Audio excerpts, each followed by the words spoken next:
Good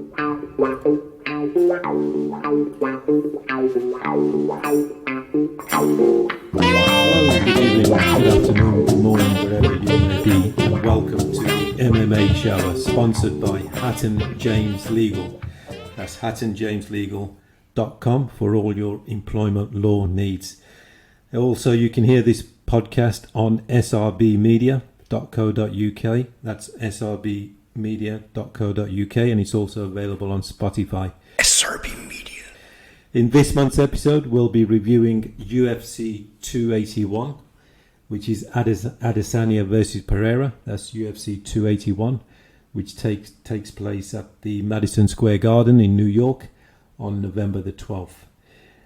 To contact the show, you can email the show at the MMAshow7@gmail.com, the MMAshow7@gmail.com, and on the Facebook page, it's Let's Talk MMA, Let's Talk MMA, and we're also available on Twitter. So always welcome with your comments, suggestions, and email questions as well, fan questions. Yeah, so as we said in the intro, we're going to be reviewing UFC 281. We're also going to mention the recent, I suppose you could call it an exhibition boxing match, but it is a professional status, I think. Jake Paul, who is making some heads turn and, you know, getting probably some respect by now. I certainly give him respect now. It started off as a bit of a sort of a shtick, a bit of a joke, but he defeated Anderson Silva recently. So we'll have a quick discussion around the Jake Paul circus, possibly. Maybe it's not a circus; it's more serious than that. But we'll have a brief discussion around that. As we get into the main body of the show, we'll go through the top three fights of the main event, co-main event, and then the third top fight of the card, and we'll also look to mention Frankie Edgar as well, obviously a veteran of the sport and the former champion as well. Okay, so my co-host is Mathew Penny from Purely MMA. Good evening, Mathew. Good evening once again. How are you all doing? I think we've already mentioned the topics of the show today, and I think Jake Paul should get a mention as well, and Edgar as well, for different reasons, but both honourable mentions that deserve not to be skipped for sure. Yeah, absolutely. So let's get straight into it. And I know you're a pretty big fan of not just Jake Paul, but that kind of. It's more than an exhibition, you know. He's obviously accomplished boxer, but you like that kind of format. I'm a bit on the. I didn't like it at first, but I'm starting to gain a bit of interest in it. So, give us your thoughts on his most recent bout, and then, you know, potentially he could have a fight with Nate Diaz. Well, it was just impressive. That's the thing, and anybody who trains their whole life for any kind of combat sport, I think deserves a little bit of respect anyway. And the fact that Jake Paul now does this full time, and he does. I mean, the amount of rumours and even newspaper articles now that have articles on him saying it's rigged and whatever, it's just not rigged, because it is professional and it is professionally sanctioned by various authorities that it needs to be done. So it is interesting. He makes it interesting. Even if you hate him, that's the whole point. When he's coming up against people like, you know, he's now knocked out Askren Woodley. He's beaten Anderson Silva. Yes, they're older MMA guys who are not in this anymore, and, you know, are leaving their peak years behind them. They're still dangerous guys who have been dangerous. So, you know, a solid win over probably, or arguably, the greatest of all time in mixed martial arts, and in Anderson Silva, who probably posed more of a threat than Tyron Woodley, you could argue. So, yeah, I enjoyed it. I have fun watching. It is a bit of a circus you're right. It is a circus. It is professional, but the build-up is usually a circus around Jake Paul. But this time there was a lot of respect between the two guys, and Anderson Silva has on multiple occasions has given fair dues to Jake Paul. So I think if he can step up and say it as well, I think a lot of us can accept it for what it is, a little bit of a circus, but then it's also a very serious professional boxing bout. Yeah, I think you've captured the main essence of it. It's a bit of a circus. It has to be to create the attention. Obviously, it's based on pay-per-views as well, so you're going to have to make it a bit of a circus, a bit of a hype show, if you like. The Ben Askren one, I think you can dismiss that with any seriousness, because Ben Askren in the cage, did he ever knock out anyone? I don't think he did in Bellator or. Probably not. Yeah, but Tyron Woodley, he had knockout power in the cage, and obviously Anderson Silva had slick boxing skills. This guy, I don't think Paul's been training as a kid as a boxer, only recently, I think. Yeah. I think him and Logan both did like high school wrestling. I think more Logan, but the fact that Jake Paul, once he did get a couple of wins under his belt, he did go into this fall. He went into it fully. He's now got proper established camp with established guys. It's not just his mates that are doing it. Yeah, he's doing this full time, and one of his major critics is that he doesn't take on a real boxer. Yeah, but he has tried on multiple occasions. He was going to fight Tommy Fury, wasn't he? Yeah, he was going to fight Tommy Fury, and then he was going to fight another guy as well who had a decent record. They even had the press conference, or I can't think of his name now. It wasn't a big name, that's why I can't think of it. But he was a professional boxer who had a decent record on him. They had the whole press conference sorted, and that collapsed. So he's tried, and he's actively trying. And every day he's on Twitter or on YouTube podcasts as well. Riling people up and trying to get fights with multiple people. So I just don't see how you can give him that criticism. He's trying actively on multiple occasions. And if the Nate Diaz fight does come up, that should be interesting. Well, yeah, exactly. I think Anderson Silva probably got like a throwback purist kind of attraction and fan. But if Jake Paul versus Nate Diaz gets made official, that's going to attract a whole different level and spectrum of fan to watch that fight. Then you could call it mainstream, couldn't you? Really? Yeah, you could, and that really would the build up for that would be a circus. And so far, even like Tyron Woodley and stuff, Jake Paul picks these opponents. They're not in his face. They're not really like pushing him into deep waters in the fight, and then outside they're not really pushing his buttons. Like Woodley tried, but a lot of people laughed at him because he was always a bit cringy in his career. But I think Nate Diaz would just, you know what he's like. We don't have to build him up. I think he really would take Jake into like difficult territory outside of the ring and then in. Yeah, that's a good point. The MMA guys he's fought so far, they're not natural trash talkers or in your face, or they don't really hype a fight with their mouth. But Nate Diaz, he's quite genuine. I don't think he puts it on, but he's got that natural chip on his shoulder. Yeah, but he also has like a decent. He might seem like an idiot, but I think he actually has a decent mind, and he knows where the good money is. I think he knows if he took a fight with Paul, his career, it's not on the way out, but he's sort of done with the UFC, and I think he's focusing on some of his own ventures. I think he's getting involved with other like little promotions and doing stuff. So, he'd understand that he would have a pretty simple fight camp for Paul, or I think he would consider it a pretty simple fight camp, and then get paid like a few million quid for it, and happy days. Yeah, for sure. Okay, we'll move on to UFC 281. Before we get into the top 3 fights of the main card, we'll mention Frankie Edgar. I believe this is his retirement fight. Yeah, it is. I've actually just today read an article on him. I think he did like not a press conference, but he did like an interview basically saying why he's retiring, and it makes sense. You know, moving down to bantamweight in 2020, he got that a fairly decent split decision win. You think, oh, this could be another Jose Aldo, a guy moving down unbelievably and then reviving his career a little bit longer. But it's been painful, hasn't it, really, watching him get knocked out twice, like badly.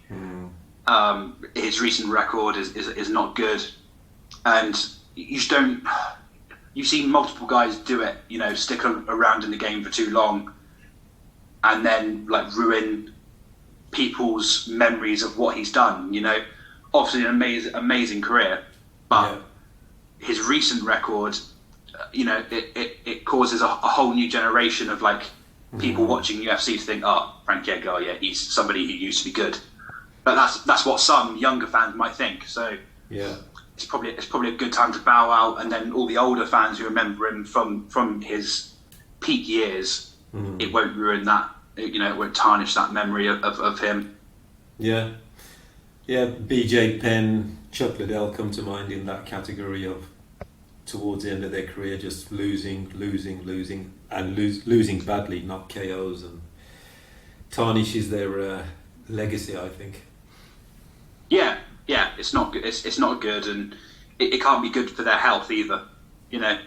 He's been in multiple fights before his downward spiral, so it can't be good for his health, and it gets to a point where it actually is almost uncomfortable to watch his fights. So it's a good time. It's a good time for him. He goes out on a high as well.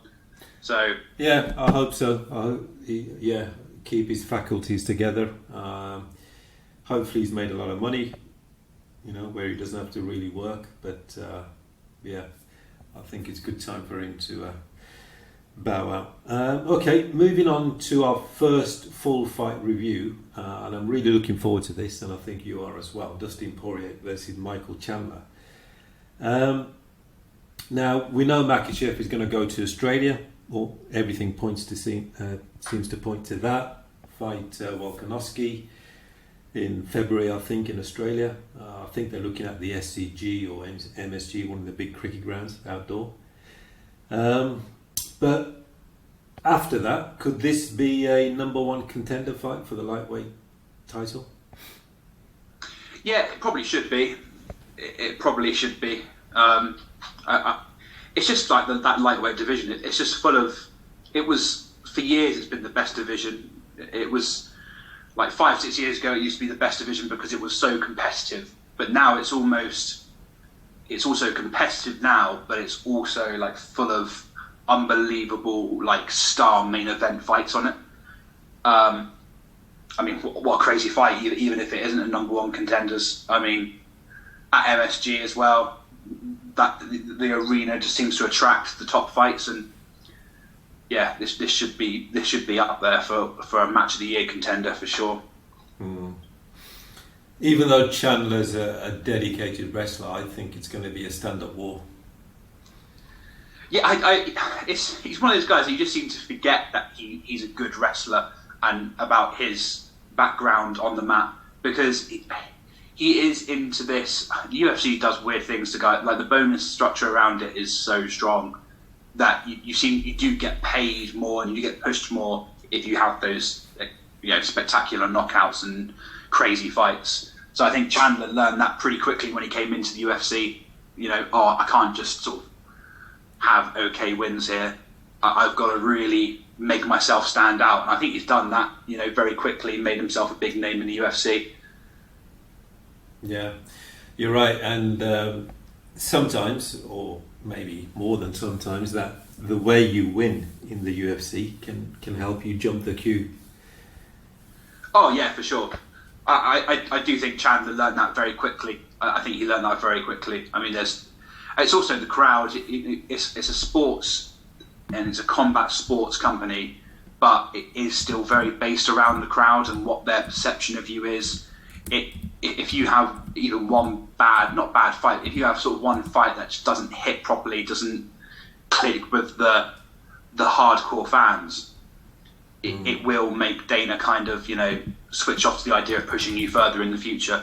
Yeah. So it should be a number one contenders fight, but then again, there are so many guys in that lightweight division with literally one win or 2 wins in a row, you can push yourself up there.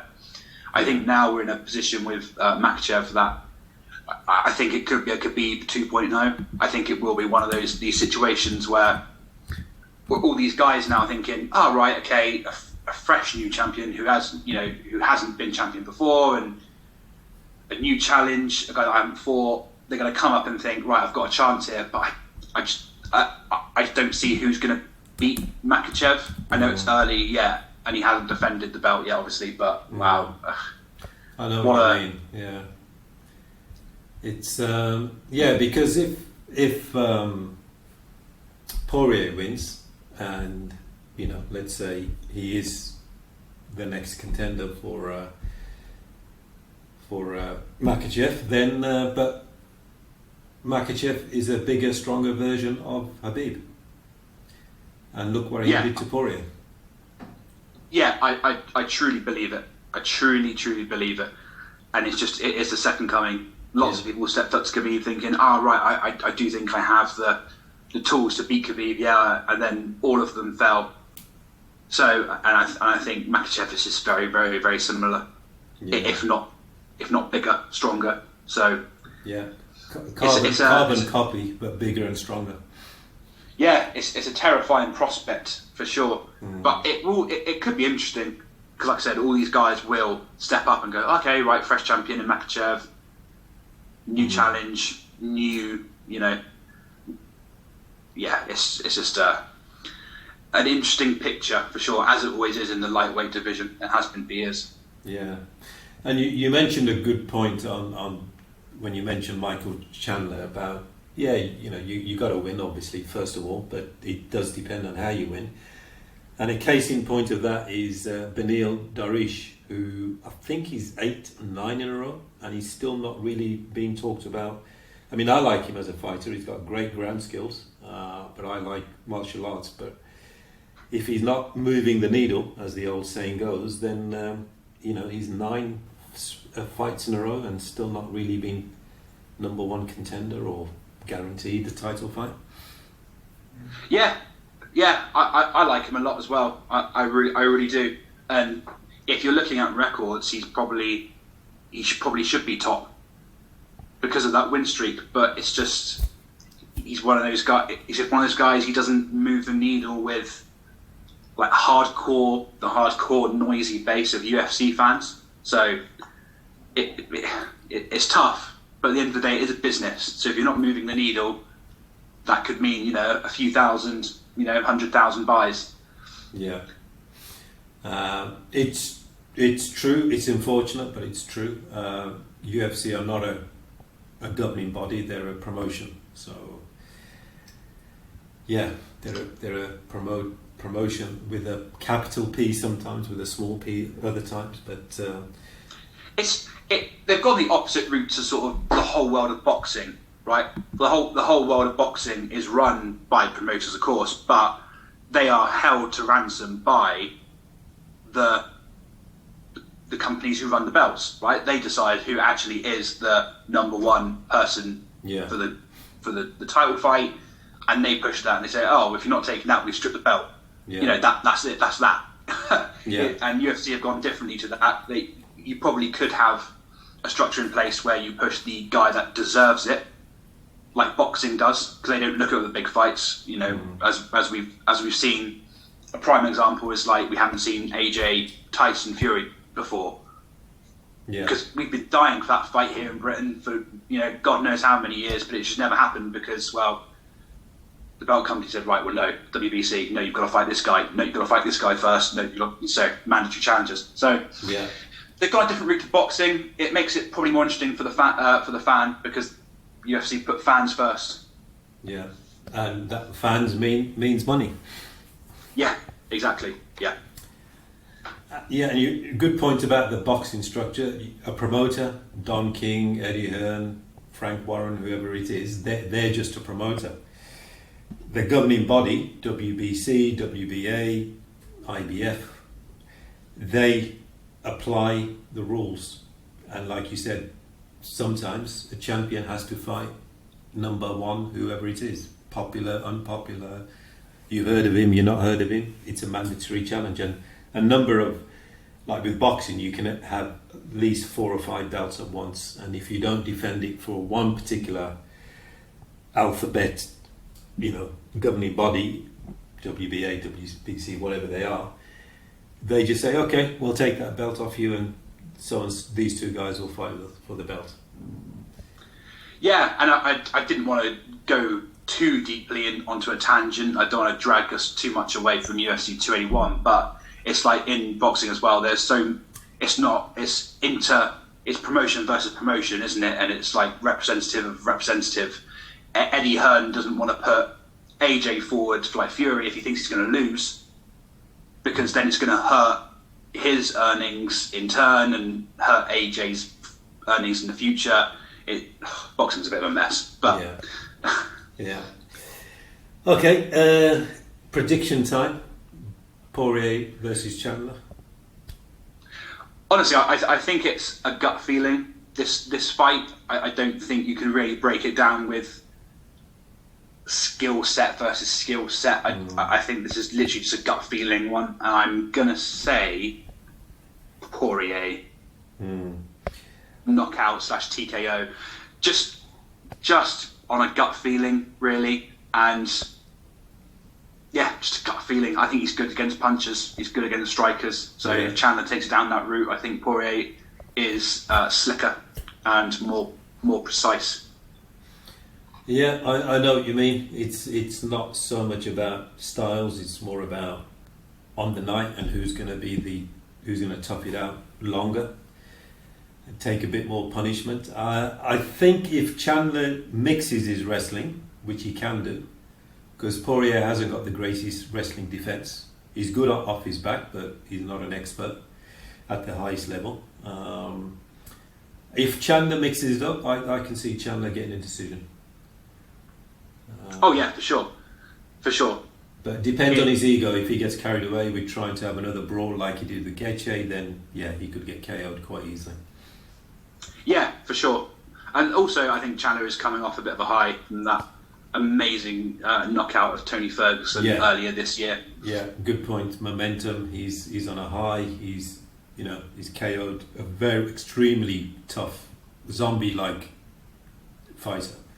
Ferguson is virtually a zombie. You never would think he would get. But did Gaethje soften him up when that was it 4.5 rounds of a beating for the interim lightweight? Yeah, it's a gut feeling, this fight, really. Honestly, I think it's a gut feeling. Yeah, I agree with you.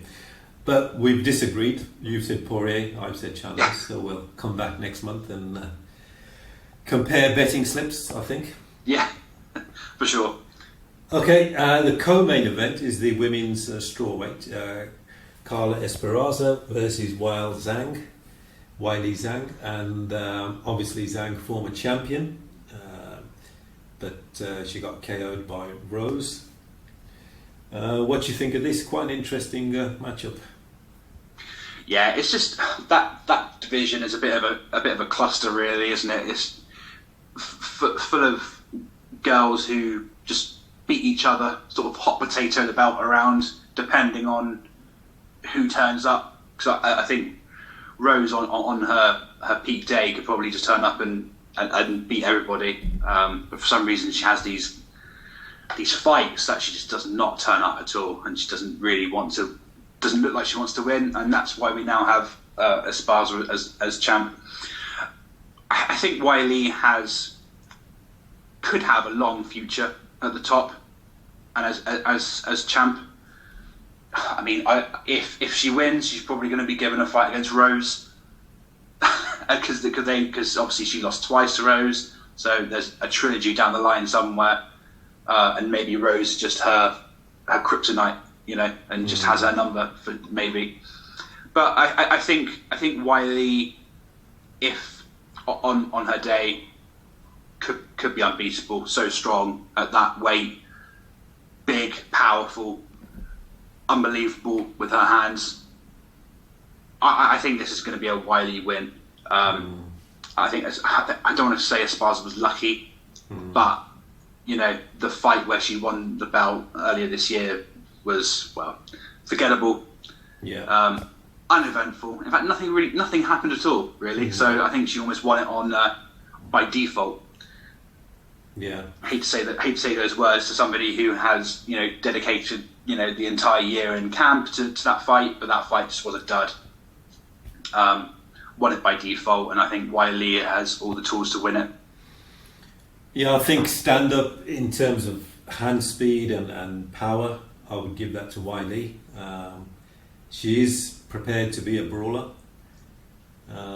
Esparza, she has got good wrestling credentials, but I don't think they're always on display. So that could be her path to victory, but over 5 rounds, can she do that? So I'm not sure about this one, to be honest.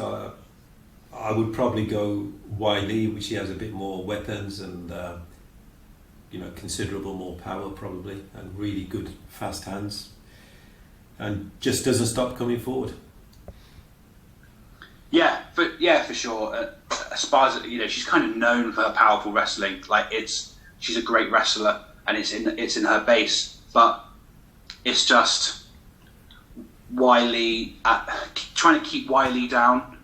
I can't imagine Wiley being close to the weight limit come fight day. So it's just like, are you going to keep her down for a long period of time? Probably not.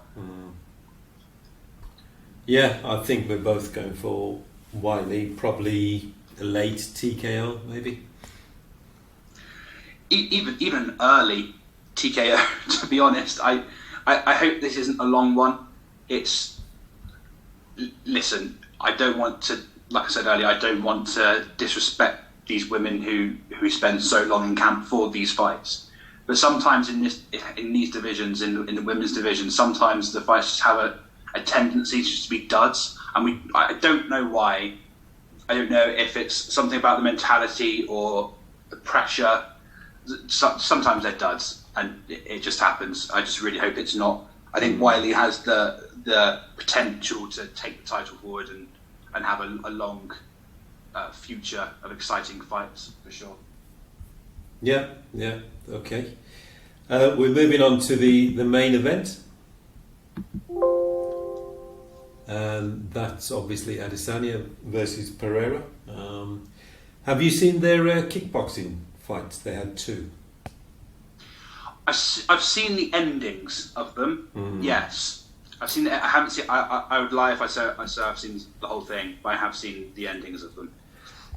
I watched most of the first one and a good portion of the second one. Obviously, the ending of the second one with that left hook. But what struck me was that there's no difference in height. They're both 6'4".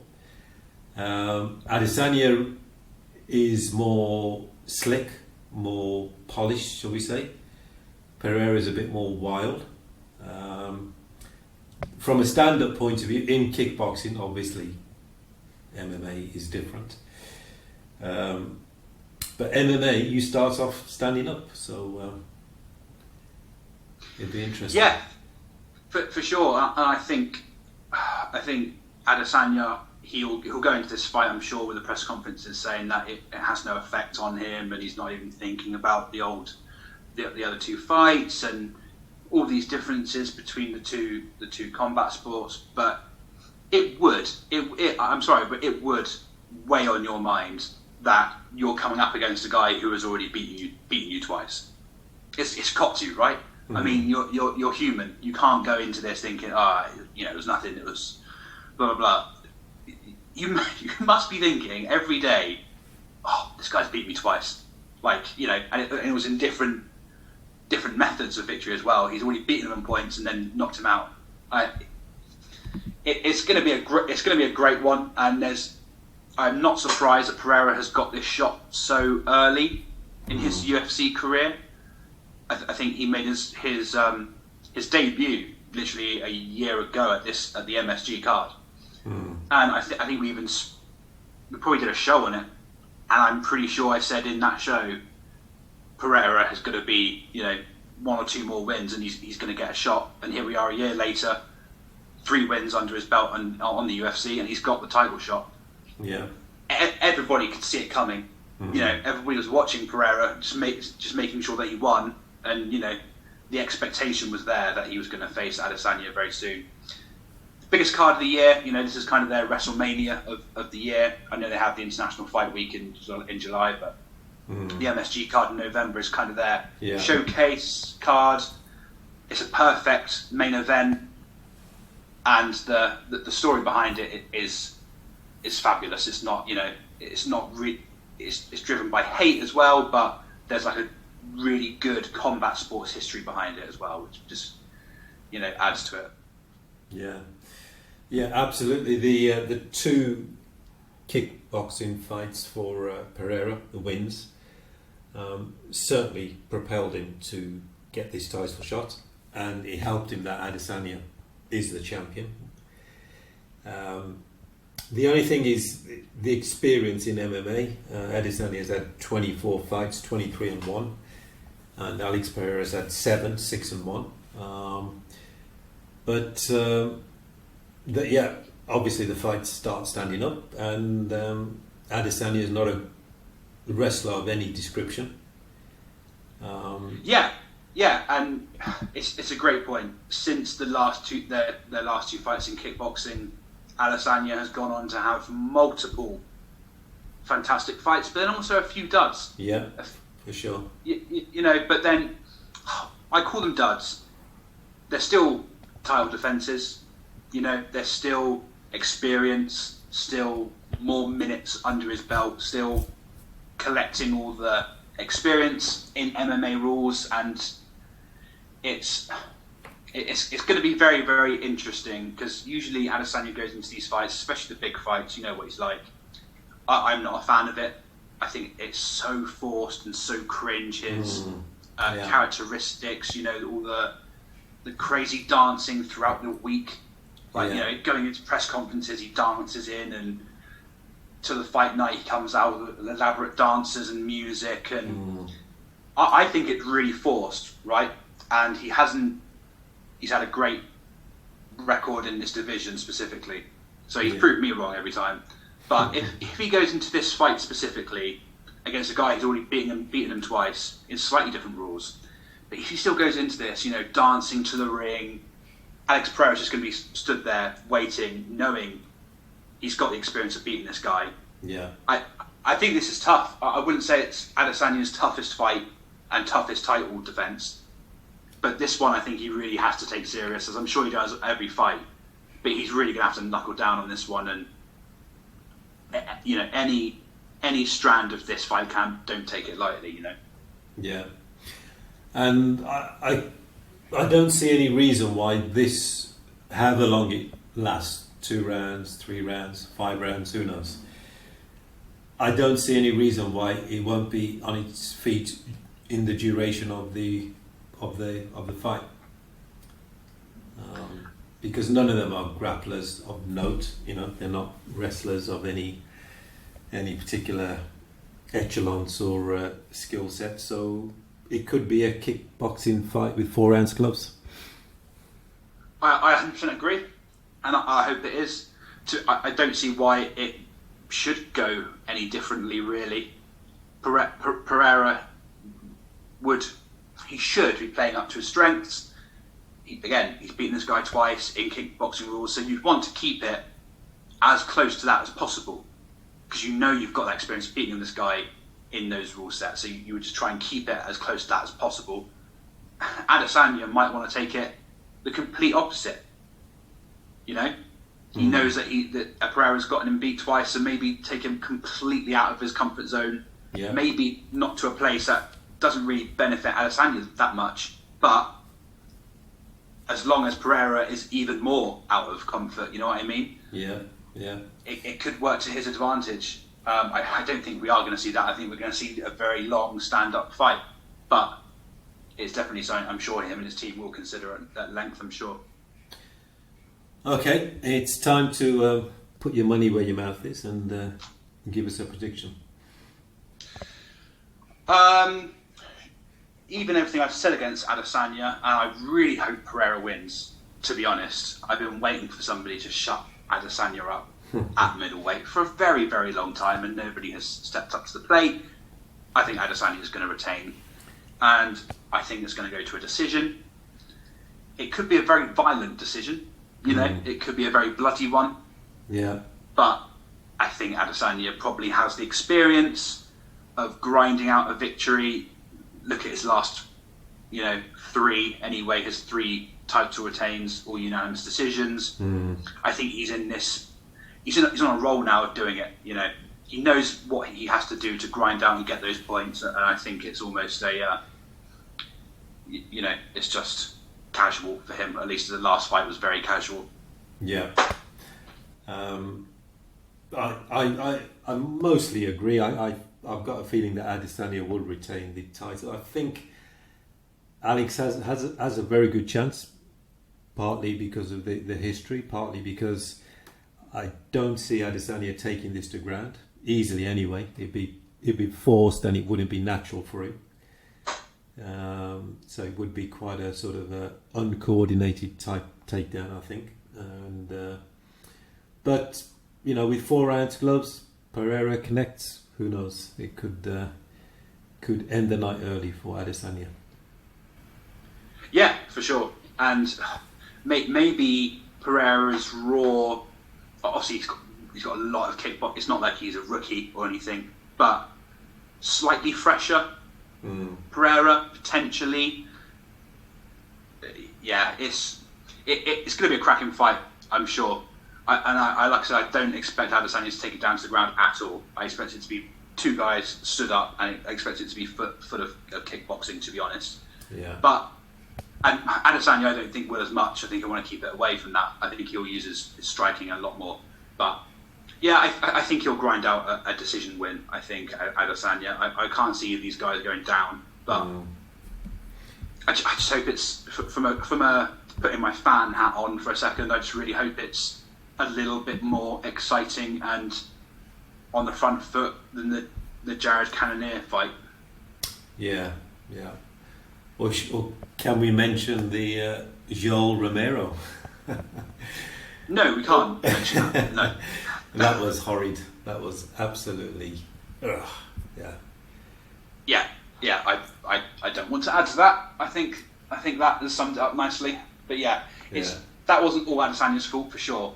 But just he's going to do what he has to do to retain the title, right? Yeah. I get it. I criticise him, but from his mindset and his point of view, I get it. I get why you don't want to be on the front foot too much against a challenger. That's kind of their job, to be on the front foot. Yeah, but exactly. Yeah. But please just make it a little bit more entertaining, for God's sake. Yeah, and he comes across as an entertainer, but you've got to entertain with your fight style as well. Well, exactly, and that's maybe what he's thinking. Oh, well, outside of the cage, I'm really entertaining. Well, maybe bring that into the cage a little bit more, because if you put another dud on, right, you'll quickly lose fans, because fans all they'll remember is, that Pereira fight was rubbish. Yeah. That Cannonier fight was pretty bad. Oh, he had that Romero fight before. That was rubbish. Yeah. So you don't want to start getting that in crowds' minds, because then they'll just turn off and just go, well, I won't watch that. I'll watch it on replay. I'll watch it on YouTube. Yeah. There's only one thing worse than watching paint dry is watching a varnish dry. At least paint's got colour. Yeah. Anyway, moving on. Okay, so that concludes our review for UFC 281 at Madison MSG and Madison Square Garden on November the 12th. Overall, it's a very deep card. We could have probably done another 3 or 4 fights if we had the time. But yeah, so just give us your thoughts on if you go into any live events, Matt, or you're doing anything on social media. So at Purely MMA on Twitter, live tweeting most live UFC shows. I put my body and mind on the line and stay up at 2, 3, 4 or 5 a.m. and watch them and live tweet it, and like to get a discussion going. So please drop us a follow and get involved with our discussion. It's always good fun, and I am interested in starting up some of the Twitter Space Twitter Spaces, they're kind of like live podcasts, aren't they? Where you start up a Twitter space and then people join and you can all chat and stuff like that. So I'm interested to start a couple of them for the big fights, get people discussing it as the fight is unraveling. That would be quite cool. No live shows lined up at the moment, but whenever there is a UK show, I'm definitely hooked in. I just wish UFC would price themselves a little bit better for their London shows. You know, they're getting better, the London shows, but the cards usually are kind of a UFC fight night level in America, but they charge pay-per-view prices. So kind of prices a lot of people out of the market. But yeah, when UK shows are on, we'll be looking to attend, and hope to catch you on Twitter at Purely MMA. Okay, so this has been the MMA Shower, sponsored by HattonJamesLegal.com, HattonJamesLegal.com, and available on Spotify, I think it is, yeah, and also srbmedia.co.uk. Just do a search and you'll find the podcast there. And thank you for your input and responses. Hopefully next month we'll have time to go through a couple of questions.